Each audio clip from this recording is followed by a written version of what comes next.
না হো তো কুছ না। আল্লাহ রসুল যখন ছিল না তো দুনিয়াতে কিছু ছিল না।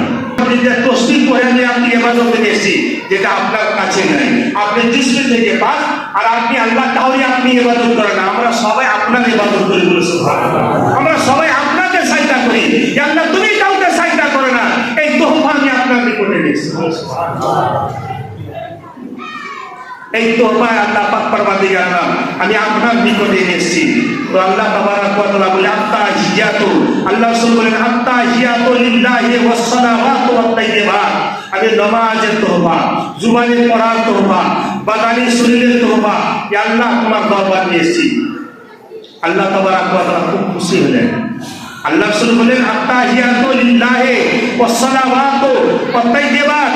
আল্লাহ বলে আসসালামু আলাইকা আইয়ুহান নবী, তোম পার সালামতি বর্ষিত অর্পিত হোক আমার নবী। আল্লাহ রাসূল বলছেন ইয়া আল্লাহ শুধু আমার আসসালামু আলাইনা শুধু আমার উপরে, ওয়া আলা ইবাদিল্লাহি সালিহিন, আয় আল্লাহ তোমার যারা নেককার বান্দা, যারা সালিহিন বান্দা, তাদের উপরে কি আল্লাহ তোমার রহমত আর সালামতি হবে না? বলে আল্লাহ বলে তাদের উপরে আমার রহমত আর সালামতি বলে সুবহানাল্লাহ। সেখানে মেরাজে যাওয়ার পরে আমার বাবু আমাদেরকে কি করলেন বললেন না, সেইখানে যাওয়ার পরে আমাদেরকে স্মরণে রাখলেন। আজকে যদি আমরা নিজের তোহফা পাই তা আমার মনটা খুশি, তুমি পাওয়া না পাও নাকি, যে পেতে সে খুশি। এ তো আকাই নামদার মদিনে তায়্যিবা সাল্লাল্লাহু আলাইহি সাল্লাম নিজে যখন উনি আল্লাহর রহমত পেলেন, আল্লাহর সালামতি পেলেন, তো ওই গুনেহগার তার উম্মতির জন্য, আল্লাহ গুনেহগার বান্দা বান্দির জন্য রহমত সালামতির দোয়া আল্লাহর কাছে করিয়ে দিলেন বলে সুবহানাল্লাহ। তাদের জন্য সালামতি। আর যখন ফিরে আসলেন আল্লাহ তাবারাক ওয়া তাআলা শুনেছেন যে 50 ওয়াক্তের নামাজ আল্লাহ তাবারাক ওয়া তাআলা তোহফা দিলেন। ওনার জন্য ইবাদতের তোহফা নিয়ে গেলেন আর 50 ওয়াক্তের নামাজ ওনাকে দিলেন বলে সুবহানাল্লাহ। 50 ওয়াক্তের নামাজ দিলেন বলে হাজরতে মুসা কালিমুল্লাহর কাছে নওবার আসলে 5,45,000 ওয়াক্তের নামাজকে মাফ করলেন, 5 ওয়াক্তের নামাজ থাকলো। আল্লাহ বলে তোমার উম্মত যদি 5 ওয়াক্তের নামাজ পড়ে আমি আল্লাহ 50 ওয়াক্তের নেকি দেবো বলে সুবহানাল্লাহ। ব্রাদার এই বলে আবার ফিরে আসলেন। যাও লম্বা ঘটনা।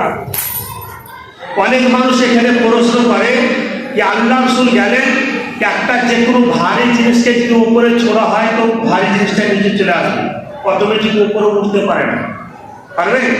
পারবে না।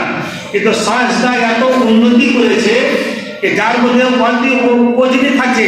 যেমন একটা হেলিকপ্টারকে দেখেন, ওর সে উঠছে কি উঠে না, এটা তো ভারী জিনিস, হালকা জিনিস কি ভারী জিনিস।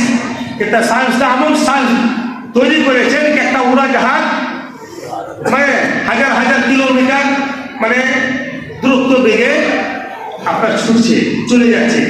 তো যদি বা মানুষের তৈরি যদি বা এতখানি কিলোমিটার দূরত্ব বেগে যদি বা চলতে পারে, তো আল্লাহর কাছে আমার কোন জিনিসের কমি আছে বলে সুবহানাল্লাহ।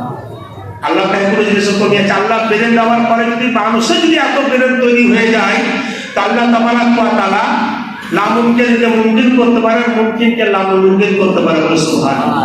আল্লাহর কাছে কোন জিনিসের অভাব? তো এই জন্য বলছে একটা শের বলছে ও जो ना थे तो कुछ ना था, वो जो ना थे तो कुछ ना था, वो जो ना हो तो कुछ ना। আল্লাহ রাসূল যখন ছিল না তো দুনিয়াতে কিছু ছিল না, আল্লাহ রাসূল যখন হলো তো সব কিছু হলো।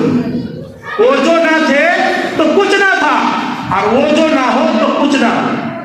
जान है तो जहान की, जान है तो जहान है। तो सुभान। যখন দুনিয়া